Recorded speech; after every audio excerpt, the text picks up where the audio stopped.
This may be the first time I've been disappointed by an Aardman film.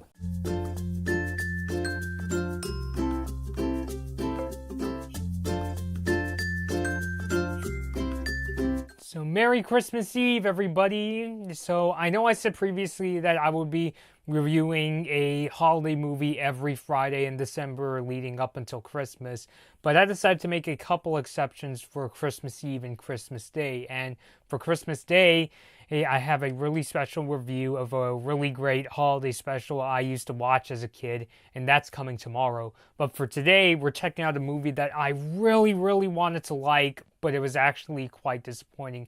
And it really pains me because it comes from an animation studio I really, really enjoyed today and when I was a kid.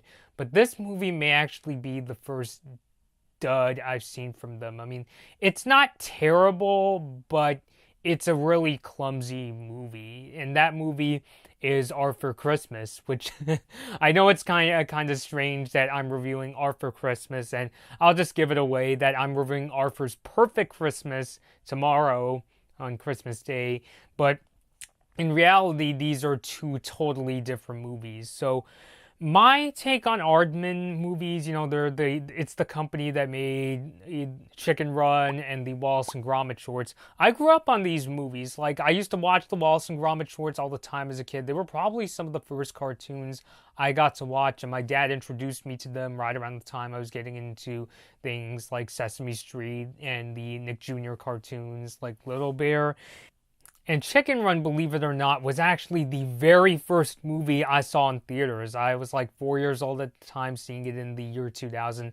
Funny enough, I remember Chicken Run pretty well today, but actually seeing it in the theater, I don't really remember the experience too much. I know when I was a little kid, I was a really troublesome little tyke. Like, I just remember when me and my dad went to go see Chicken Run, I think I was running around and going into different different movie rooms, and one of the movies kind of freaked me out and I got out of there. But I definitely really like Aardman's works. I've seen Chicken Run, Wallace and Gromit, The Curse of the Were-Rabbit, both really entertaining movies. Chicken Run, I know, kind of has a bit of a liar revealed story, but for me, I kind of give it a pass because it was one of the first liar revealed movies I've ever seen next to A Bug's Life. And Flushed Away is really just hilarious. I remember laughing really hard at many of the jokes in that one. So, technically speaking, Aardman usually makes some really amazing movies. I mean, hell, Wallace and Gromit, The Curse of the Were-Rabbit won the Oscar for Best Animated Feature. They're known for making some really great movies. But Art for Christmas may be the first movie to come from Aardman that I find is kind of a dud in my mind. I mean, I know some people could argue that, well, they worked on this movie with Sony Pictures Animation, and Sony Pictures Animation doesn't have really the best reputation. I mean, they have made some really, really good movies like Cloudy with a Chance of Meatballs and Spider-Man Into the Spider-Verse, but Art for Christmas is just it really misses the mark. It might actually be the first dud I've seen from both Aardman and Sony Pictures Animation. So what exactly is this movie about?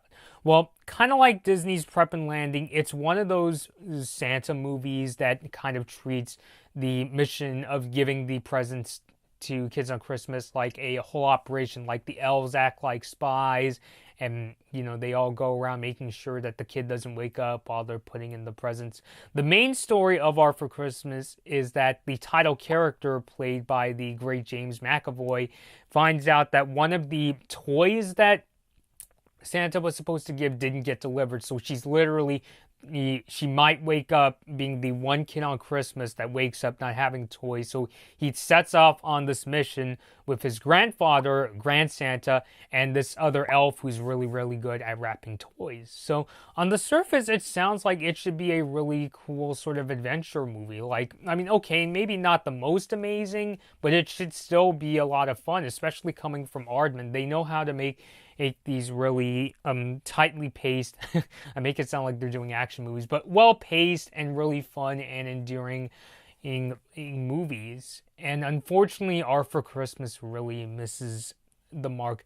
Animation-wise, I would say the whole idea, I know we've seen the whole Christmas whole Christmas being a spy operation as a thing in movies before. But in this movie, it's actually kind of creative. Like the beginning of the movie, we literally see the elves and Santa kind of taking the back seat, but they're delivering the presents on Christmas. And it's this whole operation where the bottom of Santa doesn't actually fly a sleigh. Instead, he has this whole kind of big spaceship, and the bottom of the ship looks like the stars, so it can hide the ship and make sure and make people think that it's still nighttime.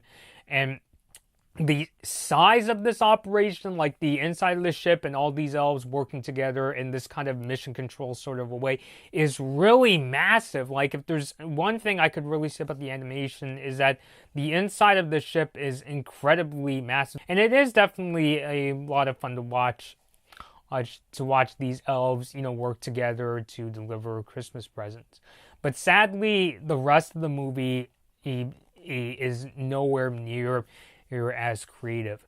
Throughout this whole time, you're just basically watching Arthur, Grand Santa, and this other elf just bounce from one location to another to deliver presents. They don't really do much aside from they crash into a lot of things that could possibly give them away.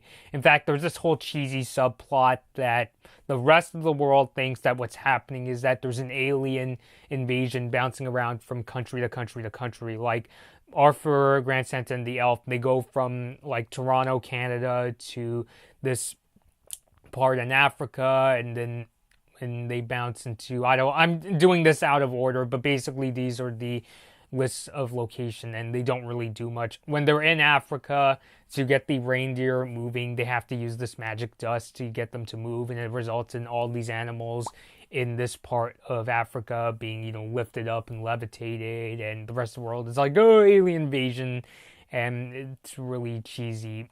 It's really, really cheesy. When they're in Idaho, where this kind of funny thing happens where Arthur has to trick this Idahoan into thinking he's seeing an alien, and Arthur's wearing this costume saying, "We come in peace," and the sleigh, they're not using, like, he and Grand Santa, they're not using the giant spaceship, they're using the old, sleigh with reindeer. The sleigh is, like, spinning around at, like, 1,000,000 miles an hour, and, it kind of looks like a UFO. But so it's really just them crashing through different locations, and it feels just like a really big slog. And speaking of feeling kind of long and drawn out, the pacing of this movie is really sloppy, to be really frank. I mean, when I say the pacing is sloppy, I mean, it feels like there's certain scenes in this movie that just feel kind of drawn out. Like the intro, as the elves are, it kind of feels like in the intro, they're taking a bit too long showing us how the elves, are delivering these presents. You're kind of expecting the intro to go at a really fast pace, especially being that, it's this one night where the elves are supposed to help Santa deliver her presents on Christmas, but it feels kind of drawn out. There's this one part where Santa almost gets caught by this kid, and I honestly just felt the intro went too long. Even the part when, they're flying, when Arthur and Grand Santa are flying for the very first time and, they're flying through Toronto, I feel like that first time flying part just goes on a little too long. And by the climax, like when we get to the really big dramatic scene in the climax, it also feels like there are scenes throughout this movie that just make me feel like, we've been here quite a long time. So the pacing, I feel, is kind of sloppy. And the other thing about this movie, which is kind of surprising to me, especially since Aardman is really good at making movies with some really likable characters, I honestly find the supporting cast to be pretty unlikable. And I know when I checked out 8 Crazy Nights, coincidentally another Sony production, although that's more of an Adam Sandler movie, I said that Davey, for some people, can come off as really unlikable and not redeemable, and I just felt that his character was kind of in 8 Crazy Nights.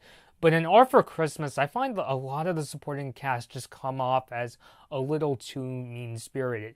I know they do this so that Arthur comes off as this really, he's supposed to be the really jolly, enthusiastic person, and the rest of Santa's workshop, including Santa and even his family, they kind of underestimate him, and they just kind of forget about him, and they're like, oh, he works on maintenance. No, I work with letters. Oh, he works on letters. But I think they nail it on the head a little too hard. I feel like they come off as kind of unlikable. I would even argue even a little corporate, if you ask me. Not like corporate in terms of, oh, this movie feels like a paycheck, but I just mean the characters come off as a little too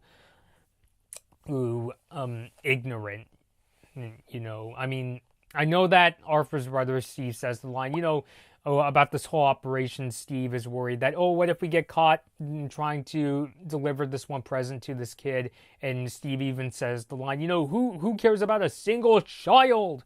And it's not that line is what turns me off. It's just that I think the problem is a lot of the characters don't come off as redeemable. Even Grand Santa, he isn't really out to who delivered this one present with Arthur for the sake of, oh, because Grand Santa is the retired Santa.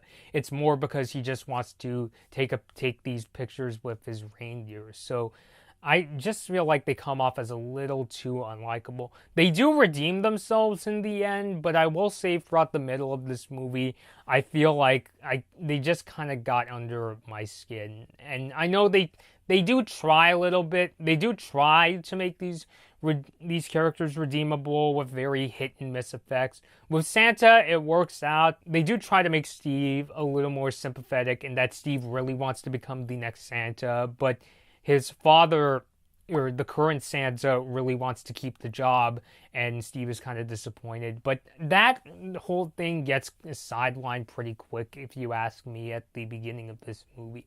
I just feel Arthur Christmas, at the end of the day, it's a very clumsy movie with very sloppy pacing, characters that aren't exactly redeemable enough that you really feel for them in the end, and it's just kind of a big disappointment to me, and it's a real shame because I really, really like Aardman in his movies, and if anything, I kind of want to see them make more. And I know they're making movies like the Shaun the Sheep movies, and they just came out with Early Man, which I've been doing trailer reactions for that one. But unfortunately, Arthur Christmas might be the first dud I've seen from them. I know it definitely has an audience out there. I know some people really like this movie, but for me, it's just too sloppy to fully recommend. But please post your thoughts down below. Have you seen Arthur Christmas? Do you think I'm being a bit too harsh on it? Do you agree with me? Leave all those thoughts down below. Would you be interested in seeing it? If you have any ideas for future videos, and since I'm wrapping up my holiday reviews after my Arthur's Perfect Christmas video is out, my official review list is all finished. But if you have any recommendations for viewers' requests, I'll be checking out more holiday specials like Trolls Holiday, recommended by the amazing Speed Force Spectre, after Christmas. Please leave those suggestions down below. It would be really cool if I could make my nearly entire list of additional holiday specials to review a viewer's request sort of thing. So if you have any recommendations, please leave them down below. So this has been Blood Moon Bobby, and thank you guys for watching. Hey guys, be sure to like this Blood Moon Bobby video if you enjoyed it. Please share this video, subscribe to my channel, and leave a comment. Be sure to ring the notification bell to be notified about my latest upload. Follow me on my social media pages at Blood Moon Bobby to find out about what I'll be covering next and for more of my opinions. Thanks for watching.